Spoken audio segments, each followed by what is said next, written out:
Hi everybody, it's Cheyenne. Welcome back to my channel. So happy to see you again. I hope you're all doing well.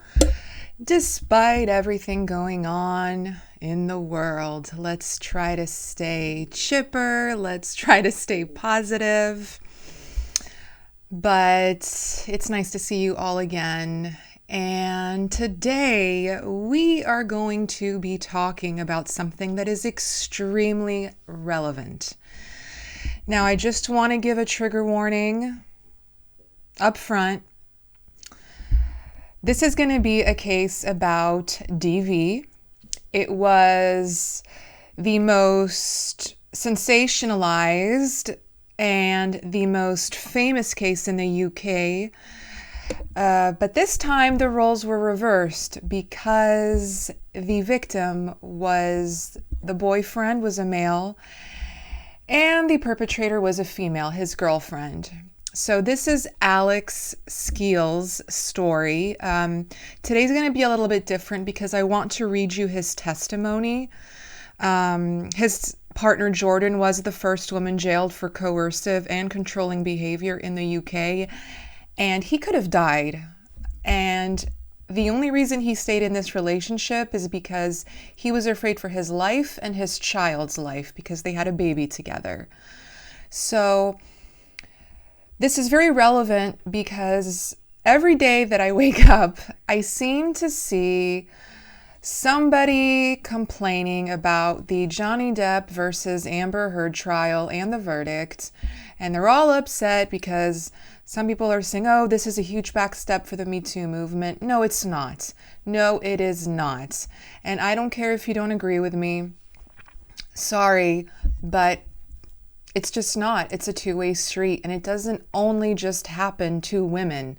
There are some women that lie. There are some women that are extremely violent. That are women that even kill. We all know this. So, and when you look at Amber Heard, red flags from the start. So I think in Johnny Depp's case, when he was going through his midlife crisis, I don't know, maybe he should have gone to Thailand for 6 months, gotten it out of his system, and just gone back home.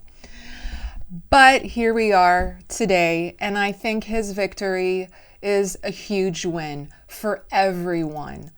We are all equal. I am so tired of seeing this separation we're creating now between genders, between men and women. And, you know, if you want to go do something that's really gender neutral, why don't you just go climb Mount Everest, okay? The mountain or nature is not forgiving and doesn't give a shit what you are. That's my tip of the day. But today I'm going to be telling Alex Skeel's story in his own words. I will be reading his testimony, and I think it's extremely important to hear, especially today. So here we go. If this triggers you, please click out now. That's okay. Maybe I'll see you next time, or maybe you want to go watch my previous videos. But if you want to stick around, I really appreciate it. And I think it's a very, very important story to tell. And remember, there is some upsetting content moving forward. Here we go. So I want to introduce you to Alex Skeel. He's 22 years old, and this takes place in England. His girlfriend is Jordan, and this is his story. I'll never forget the moment that my girlfriend Jordan first poured scalding water over me. She'd backed me into the corner of a room in the home we shared in Bedfordshire, holding a boiling kettle. We'd been together for 3 years, and what had started with small things, her telling me not to wear the color gray or that she didn't like my hairstyle, had turned into a 9-month campaign of physical abuse. I was very scared of her. I can still see that first tiny drop of water falling onto my skin. It all happened in slow motion. Afterwards, my skin was curdling.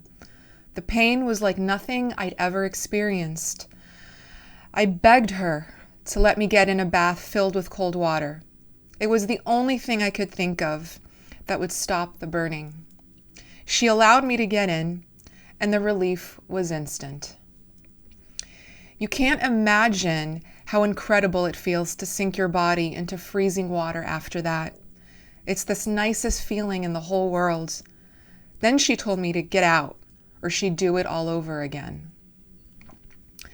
If I started moaning, saying that it hurt, she'd say, "Get back in the bath then." Then she'd do exactly the same thing and make me get out. It was all about the mind games with her. She wanted control over all aspects in my life. I remember lying in the bath with no clothes on. It looked like I was in an oven, cooking. My skin was peeling off. It was absolutely horrible. We're going to take a break from his testimony, and just to point out that the latest figures from the crime survey for England and Wales show that in the year ending March 2018, an estimated 2 million adults aged 16 to 59 years old had experienced DV in the last year, and of that number, over 1/3 were estimated to be men. It's also been estimated that 1 in 5 teenagers have been physically abused by their girlfriend or boyfriend, and it's happening to men much more than most people are aware of. Police in England and Wales recorded almost 150,000 incidents of DV against men in 2017, more than double the number reported in 2012. According to one charity, fewer than 1% of DV victims' refuge beds in England are allocated to men, with none at all in England. Now I want to continue Alex's story. Jordan Worth and I were 16 when we met at college in 2012. She did really well at school, and she got a place at the University of Hertfordshire to study fine art.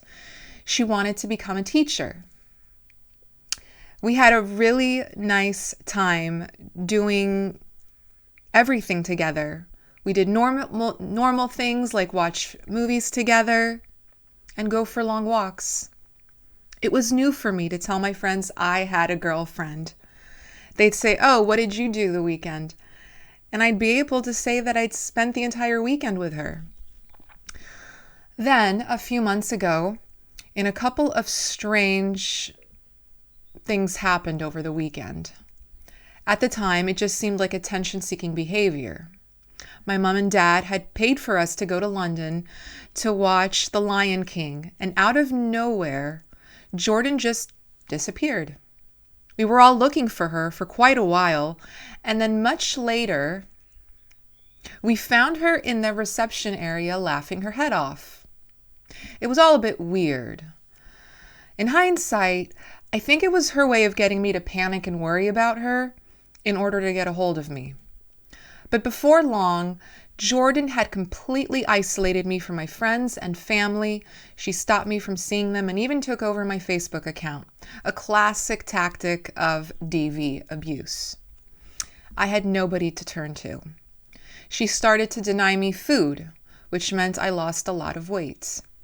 I'd try and challenge her about her behavior, but she'd turn it on me and find a way to make me the problem. Red flag, classic gaslighting, folks. I'd know it wasn't my fault, but she'd keep convincing me.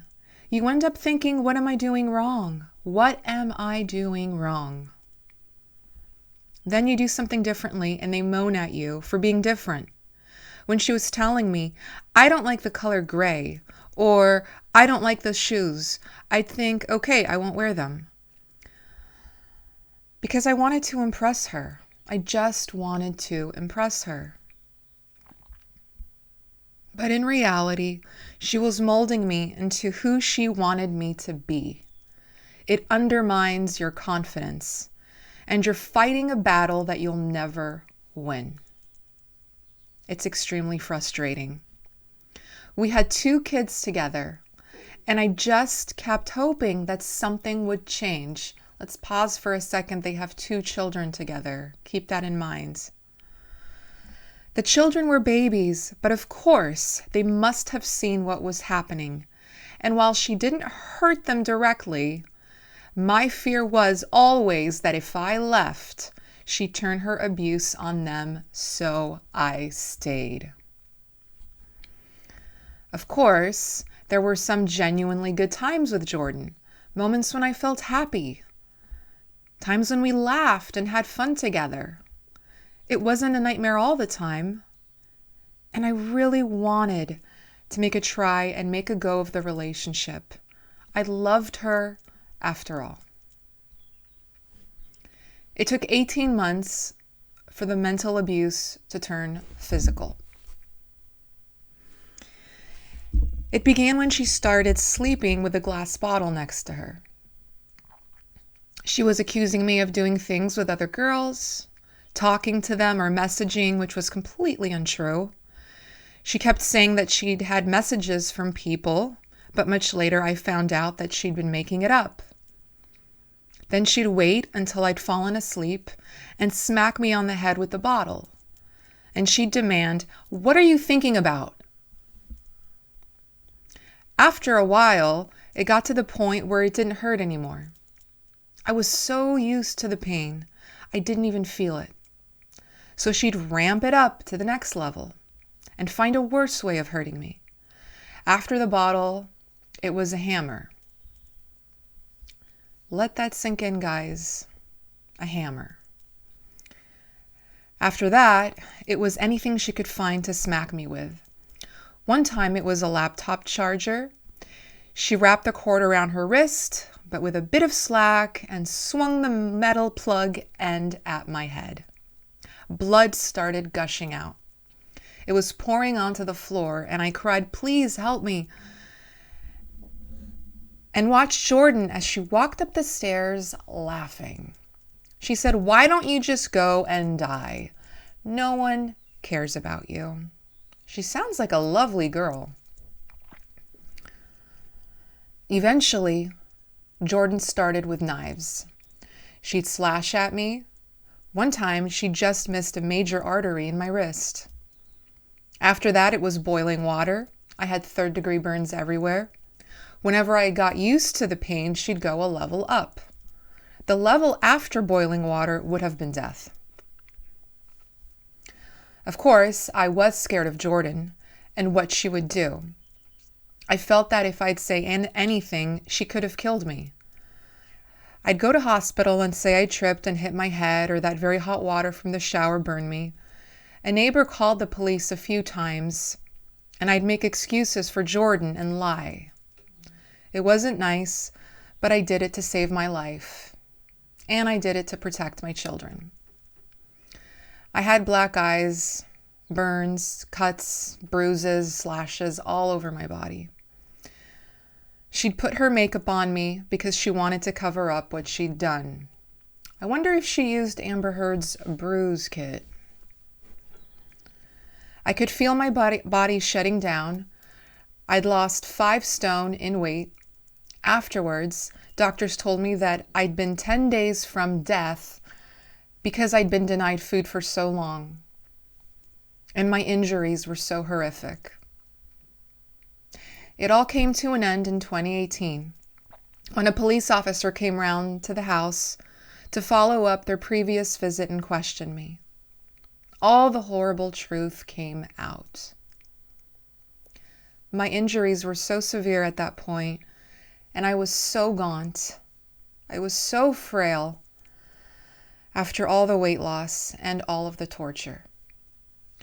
I denied everything up until that point, but I couldn't go on any longer. If the police hadn't intervened at that precise moment, I'd be in the ground. There's no doubt about it. I was fortunate enough, I say fortunate, that I had so many injuries and the evidence was really strong. So it tied everything together, which helped put her away. Folks, when the evidence is there, when there's just too much evidence, it doesn't matter who it is, whether it's a guy or a girl or a horse or an alien from out of space. Sorry. DV has no gender. Just get that through your heads, people. We have to stop this narrative of only women can be abused, because men can too. Jordan's motivation, I think, was pure jealousy. I had been very close to my family and had brilliant friends. And she distanced me from all of that. She took me away from everything I ever had. I remember once she said to me, "I want to ruin your life." Again, I think throughout this story we can kind of see some similarities to Amber Heard. I mean, she was just all about punching people or hitting them or slapping them. Closed fist, open fist, no fist, elbow, I don't know. Who cares? It's still abuse. While 1 in 6 men will experience domestic abuse at some point in their lives, only 1 in 20 will ever seek any help. That's a huge problem.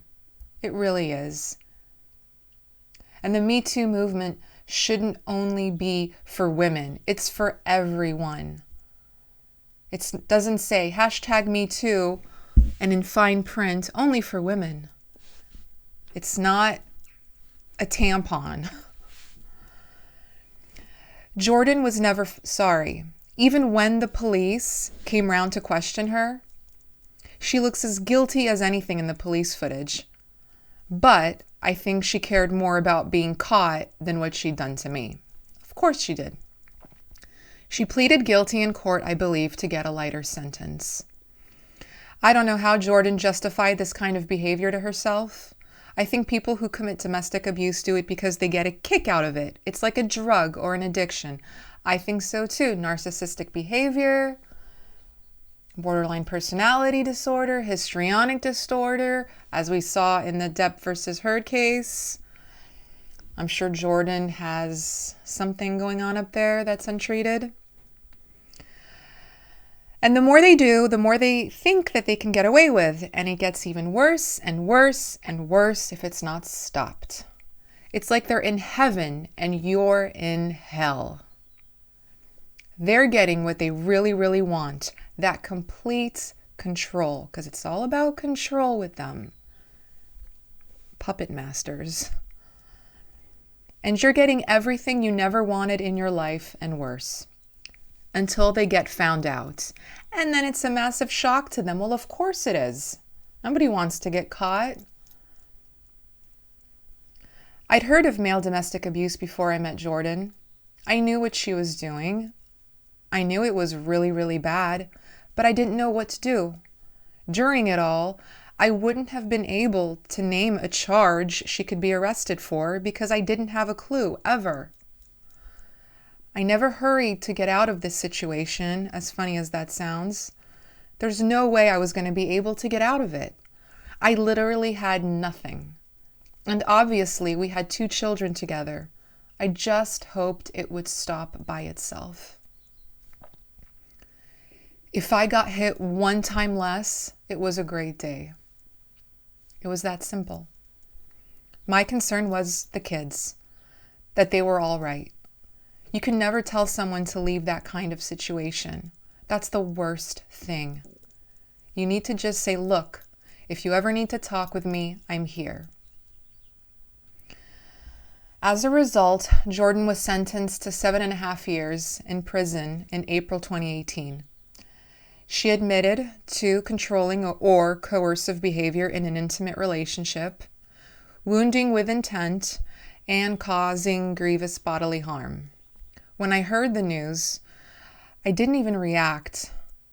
I don't tend to get bothered by things now. If my football team wins, I used to go crazy. But now I'm more or less job done. I think that's because of the trauma I went through. When the verdict came, I was like, that's justice then? And afterwards, I felt a lot of relief, a massive weight off my shoulders. As soon as I knew she was in that van on her way to prison for the first time in 5 years, I could look over my shoulder and not have a single worry cross my mind. The children don't really know what's going on. I've kept a lot of the information, the court documents, etc., for them to read when they're older. When they're mature enough to understand it, I'll explain it to them. As long as they say to me one day, "You've done a good job, Dad," that's all I care about. Jordan was the first woman in the UK to go to prison for coercive and controlling behavior. It shows it's being taken seriously. There's a lot of stigma that prevents men from speaking out, and often police don't take violence against men seriously. Men are often left out of domestic abuse campaigns, and it's wrong. What has gender got to do with it? Exactly. I'm not stupid enough to think that everyone's going to be like Jordan, but I'm not ready for another relationship right now. I just want to enjoy the things I used to enjoy as a child, because Jordan took everything away from me and destroyed it, like football trophies, tickets for football matches, possessions, all ruined. I've got to try to build that back up, which I have done with the help of male domestic abuse charities. In the future, I'd like to open a refuge for men who've been abused. I sometimes think the main reason I'm alive is to raise awareness. Why didn't the knife go in the wrong place? Why wasn't I hit in the wrong place? I never had a fractured skull, and I was hit thousands of times. That just amazes me. Why not? There must be a reason for it. The reason to help people. I only hope that things get better for other victims. Well, Alex, I really hope that they do too. Because, like I said at the beginning of this video, this gender narrative when it comes to DV needs to stop. I'm a survivor of DV, and I think that it's absolutely disgusting for people to toss away so casually the story men have to bring to the table, their stories. I don't get it. I really don't get it. But if we continue talking, I think it's going to turn political. And I'm not a political person at all, and I don't even want to go there. But this gender narrative is causing more harm than damage. So I want to say that Alex's story, the Depp versus Heard case, and I'm sure thousands of other stories are crucial. They need to be brought to the front of the line. Everybody's story should be brought to the front of the line. That's like saying murder is, if a woman gets murdered, it should be taken more seriously than if a man gets murdered. And we shouldn't be investigating male homicide cases. Unheard of, unheard of. So I think that we all need to get back in touch with independent thinking. Let's put down Facebook and put down the newspapers, and let's stop watching the news and maybe start doing your own research and start coming to your own conclusions and start just being aware, bringing some awareness to what you're thinking, to your thoughts. Don't let your thoughts just be attached to catchphrases or headlines or somebody else's narrative or something that's trending. Be aware of your thoughts. Keep your eyes open. Don't walk around with eyes wide shut, just holding on to every new trendy topic. because it changes every day.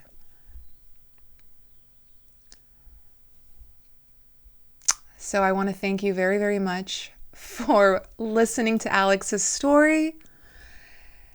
And if you haven't done so already, please subscribe.